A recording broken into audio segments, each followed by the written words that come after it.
आज एक ऐसे व्यक्तित्व के विषय में बात करने जा रही हूँ जिन्होंने आज से 70-80 वर्ष पहले ग्रामीण परिवेश से निकलकर खुद को ऐसे निखारा कि वो आज दूसरी महिलाओं के लिए एक आदर्श बन गई। उनकी इस कला यात्रा में आकाशवाणी ने बहुत महत्वपूर्ण भूमिका निभाई थी। उनकी कला यात्रा की शुरुआत अप्रत्याशित भी रही थी।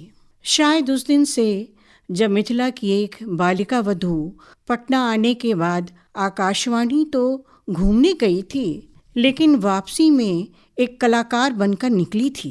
या उस दिन से जब संगीत के प्रति पति की अगाध आस्था देख जिस ससुर को कभी आंख उठाकर देखा तक नहीं था, उनके प्रति अपने पति के संगीत प्रेम के विरोध और क्रोध पर खुले आंगन में असहमति जताई थी।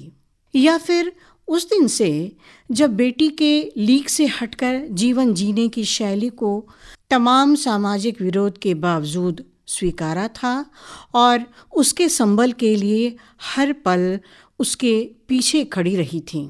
एक नायिका ही थी वो निजी जीवन में भी। वैसे इतना कुछ कर जाने का साहस और हिम्मत कहाँ से भर गई थी उनमें, ये उन्हें भी नहीं पता थी। जब भी पूछा आप इतना जोखिम भरा निर्णय कैसे ले पाईं, वो थोड़ी देर रुककर कहती, जो दिल को सही लगा बस वही किया। ससुर चाहते थे कि उनका बेटा संगीत से जुड़े, लेकिन उसमें गहरे नहीं जाए, और मुझे मालूम था मेरे पति संगीत के बगैर रह नहीं सकते। बेटी ने एक नई जीवन शैली अपनाई। जब उसने यह निर्णय लिया था तब वह अपने आप में समाज में पहला कदम था। मैंने हमेशा उसके निर्णय को सम्मान दिया।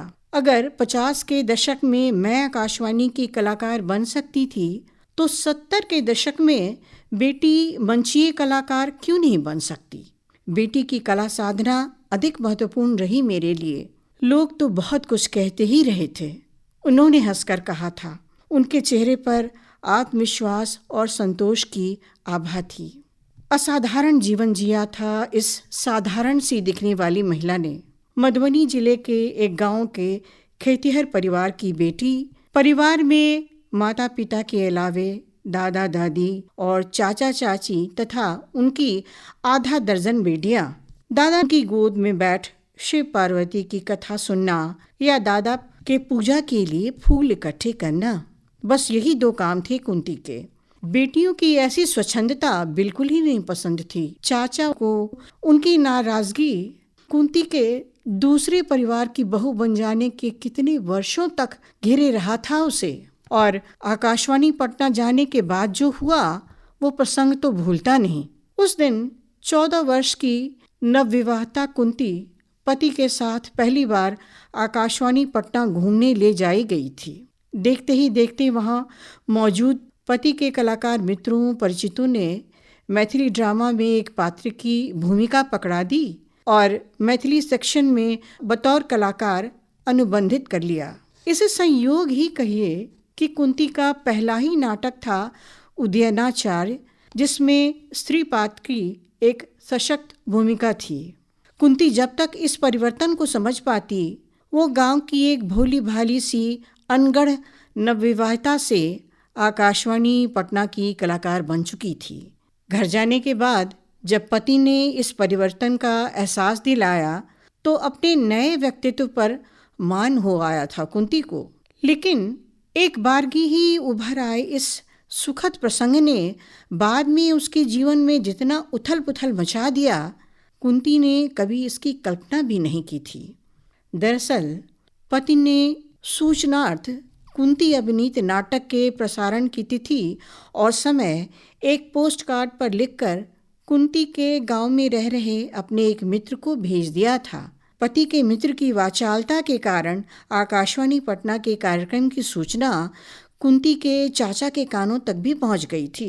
कठोर अनुशासन प्रिय चाचा पटना पहुंच गए थे। चाचा ने कहा, तुम्हें कुछ पता है?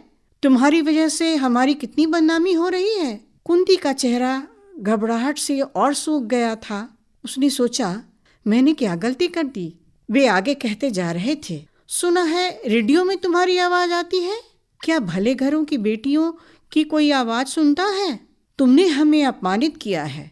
ये 1950 का दशक था और आकाशवाणी पटना के मैथिली नाटक विभाग में महिला पात्र की भूमिका के लिए कलाकारों की कमी थी। कुंती आई तो आकाशवाणी पटना के मैथिली ड्रामा सेक्शन को मिथिला भाषा क्षेत्र की पहली महिला कलाकार मिली। ये उपलब्धि तो बड़ी थी, लेकिन इसकी उतनी ही बड़ी एवज चुकानी पड़ी थी कुंती को। उसका अपना मायका वर्षों रूठा रहा था कुंती से। कितना बदल गए थे सभी अपने जब कुंती की बेटी ने कथक कला को अपना करियर बनाया था। मिथिला ही क्या, पूरे बिहार के शास्त्रीय नृत्य परंपरा में बेटी एक नया इतिहास रचने जा रही थी। उसके साहस और आत्मविश्वास से कुंती गौरवान्वित थी, लेकिन इस योगदान के बदले उन्हें प्रतिरोध के तीखे स्वर मिले थे। कुंती की बेटी ने मंच प्रदर्शन की शुरुआत 70 के दशक में पंडित विष्णु दिगंबर पलुस्कर के 100वें वर्ष पर बिहार संगीत परिषद द्वारा आयोजित 3 दिवसीय संगीत नृत्य समारोह में सोनल मानसिंह, यामिनी कृष्णमूर्ति और संयुक्ता पाणिग्रही सरीखे कलाकारों के साथ की थी। बहुत जल्द वह समय भी आया जब सुरसिंगार संसद द्वारा मुंबई में हो रहे स्वामी हरिदास संगीत सम्मेलन में बेटी के कार्यक्रम के दौरान दर्शकों के बीच बैठी थीं कथक साम्राज्ञी सितारा देवी, पंडित दुर्गालाल जी और सिने कलाकार पी जयराज। उसके हर बोल पर उनकी तारीफ कुंती को भाव विभोर किए जा रही थी। लेकिन अपने शहर, अपने समाज की प्रतिक्रियाएं किस रूप में उभरेंगी, कुंती सोच नहीं पाई थी अभी। मधुबनी में बेटी का एक कार्यक्रम हुआ। कुंती के चाचा ने इसकी चर्चा सुनी और एक बार फिर बिना किसी सूचना के पटना कुंती के घर पहुंच गए थे। अब क्या हुआ, कुंती ने सोचा। बेटी की शादी करानी है या नहीं? वो बोले, मंच पर प्रोग्राम करने की क्या जरूरत थी? पूरा समाज इसकी चर्चा कर रहा है। कुंती उन्हें क्या जवाब देती? उन्हें क्या खबर थी कि छुटपन में बेटी के पैर कमजोर थे। चिंतित कुंती कई डॉक्टरों से सलाह ले रही थी। एक डॉक्टर ने सलाह दी, इसे किसी डांसिंग स्कूल में डाल दीजिए, वहाँ डांस प्रैक्टिस करेगी तो इसके पैर मजबूत होंगे। घर आकर पति को डॉक्टर की सलाह बताई तो उन्होंने अगले ही दिन कला मर्मज्ञ ओनिल डे की संस्था में बेटी का दाखिला करा दिया था। आचार्य नलिन कुमार गांगुली यहाँ नृत्य गुरु थे। इस प्रबुद्ध कलाकार की देखरेख में बेटी का कथक सीखना समझना चलता रहा और कुंती ने उसे कभी रोका नहीं था। शायद इसलिए कि कवि मणिपद्म जी ने चेतना समिति द्वारा आयोजित विद्यापति पर्व समारोह में एक बार उसका मंच प्रदर्शन देखा था तो बोल पड़े थे, ये तो साक्षात दुर्गा है। कुंती ने इसलिए भी बेटी को टोका नहीं था क्योंकि महाकवि निराला के महाकाव्य राम की शक्ति पूजा के मंच प्रदर्शन के बाद दर्शक दीर्घा में बैठे कवि रामदयाल पांडे भाव विमल हो काफी देर तक बेटी को आशीर्वाद देते रहे थे। और इसलिए भी नहीं रोका क्योंकि बेटी के पैरों की तैयारी और खूबसूरत बोल पढ़ंत ने कथक साम्राज्ञी सितारा देवी को भी तारीफ करने पर मजबूर कर दिया था। विरोध के कई स्तर देखे थे उन्होंने, कभी अपने आकाशवाणी कार्यक्रम को लेकर तो कभी बेटियों की उच्च शिक्षा और उनके कला के प्रति विशेष लगाव के लिए। लेकिन उनके भीतर साहस और हौसले की एक कभी न बुझने वाली आग थी जिसकी ताप में तपकर बेटियां सोने सा निखार पा गई थीं। ये आग सुलगती रही थी उस दिन से जब बचपन में चाचा ने कुंती के भविष्य के लिए छुपती हुई बातें कह दी थीं। क्या वही कटाक्ष कहीं कुंती की प्रेरणा का स्रोत तो नहीं बन गई थी?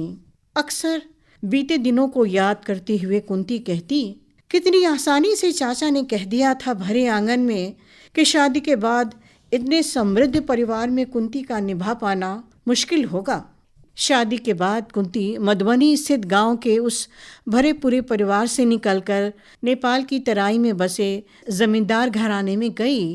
किसी ने मुंह दिखाई के लिए घूंघट उठाया तो पेट्रोमैक्स की तेज रोशनी में कुंती की आंखें चुंधिया गई।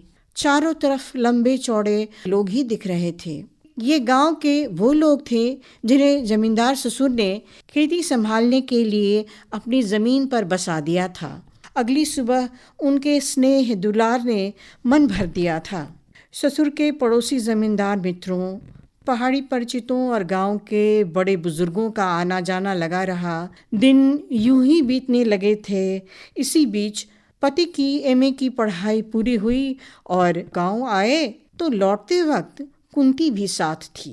पीछे से ससुर ने परिवार के सभी लड़कों को शहर में पढ़ाई के लिए भेज दिया था। उन दिनों कुंती के अपने बच्चे तो नहीं थे, लेकिन परिवार कभी छोटा नहीं रहा। समय बीतने के साथ अपनी जिम्मेदारियों को निभाते कुंती अपने अस्तित्व के प्रति आश्वस्त होने लगी थी कि एक बड़ा सा भूचाल फिर आ गया। अपने पटना प्रवास के दौरान ससुर ने ऐलान किया कि बेटी को लेकर कुंती गांव में रहे। बेटियों को पढ़ाने की क्या जरूरत है। दुखी कुंती ससुर के सामने चुप रही थी, पर उनके गांव लौटते ही पति के सामने ऐलान किया था अगर वह भी इस बात से सहमत है कि बेटियां पढ़े नहीं और गांव में रहें तो कुंती स्वयं ही कोई नौकरी कर लेगी उनकी पढ़ाई के लिए। हालांकि इसकी नौबत आई नहीं, लेकिन कुंती ने उसी क्षण निश्चय किया था कुछ भी हो बेटियों को ऊंची शिक्षा देनी ही होगी ताकि वे अपनी शर्तों पर जिंदगी जी सकें। घटनाओं की इस गहमा गहमी में कुछ ऐसे पल भी आए जिनसे सारे विरोधों को झेल पाने की ताकत भी मिलती रही थी। उस्ताद अलाउद्दीन खां साहब को आकाशवाणी पटना के फतवा ट्रांसमिशन के उद्घाटन समारोह में विशेष रूप से आमंत्रित किया गया था। उन्हें प्रणाम किया तो आशीर्वाद देते हुए अलाउद्दीन बाबा ने पूछा, बच्चे संगीत सीखते हैं या नहीं? उन्हें संगीत जरूर सिखाओ। कुंती के मन में यह बात घर कर गई थी और जब पति को महन में उस्ताद अलाउद्दीन संगीत समारोह में उद्घोषणा के लिए विशेष तौर से बुलावा आया और बिहार से मध्य प्रदेश की लंबी उबाऊ यात्रा पर अकेले जाने में वे हिचकिचाने लगे तो कुंती ने कहा था, मैं भी साथ चलती हूँ, आप जाने की तैयारी करें। अलाउद्दीन बाबा अपने कमरे में शिष्यों को राग की बारीकियां समझा रहे थे तो बाबा को महिला की परछाई सी दिखी तो वो ऊंची आवाज में पूछने लगे, के रे? उस गर्जना से घबराई कुंती बाबा के सामने आकर खड़ी हो गई। ओहो, आप कहाँ ठहरे हैं? यहीं मदीना भवन में, कुंती ने कहा। ठीक है, वे बोले। कुंती ने कहा, बाबा आपके लिए कुछ फल लेकर आई हूँ। उन्होंने फलों भरी टोकरी से एक संतरा उठाया और बोले, इसे बच्चों को दे देना, मेरा आशीर्वाद है। उस कालजयी व्यक्तित्व का आशीर्वाद क्या कभी व्यर्थ जा सकता था? कुंती जब भी जीवन के पन्नों को पलटती तो कई और ऐसे अविस्मरणीय पल आंखों के आगे घूम जाते। वो अक्सर उस पल को याद करती जब आगरा में रोटरी क्लब के एक समारोह में बेटी के अचंभित कर देने वाले कार्यक्रम के बाद ग्रीन रूम में प्रशंसकों की भीड़ लग गई थी। एक महिला ने पास आकर पूछा, आप इनकी माँ है ना? कौन सा डाइट देती हैं जो इतनी एनर्जी है उनमें? कुंती को याद आया वे दिन जब पटना के बांकीपुर क्लब में विजयदशमी के दिन आयोजित एक संगीत समारोह में विश्व प्रसिद्ध कथक कलाकार रोशन कुमारी अपने माता पिता ज़ोहराबाई अंबाले वाली और उस्ताद फ़कीर मोहम्मद के साथ आई थीं। कार्यक्रम के बाद इसी तरह प्रशंसकों ने उन्हें और ज़ोहराबाई अंबाले वाली को घेर लिया था। ये सारे सुखद पल कुंती को कड़वे अनुभवों को भुला देने के लिए काफ़ी रहे थे। शायद इन्हीं शहद सरीखे मीठे पलों में चाचा की कही कड़वी बातें और संघ समाज के तीखे प्रतिरोध की कड़वाहट पिघल गई थी। शेष रह गई थी बस स्नेह और आशीर्वाद भरी काया, ना कोई शिकवा ना शिकायत। जब अंतिम सांस ली उस क्षण भी चेहरे पर मुस्कान ही थी। उनकी वो मुस्कान, उनका साहस और आत्मविश्वास आज हम सबों के लिए एक प्रेरणा स्रोत बन गई है।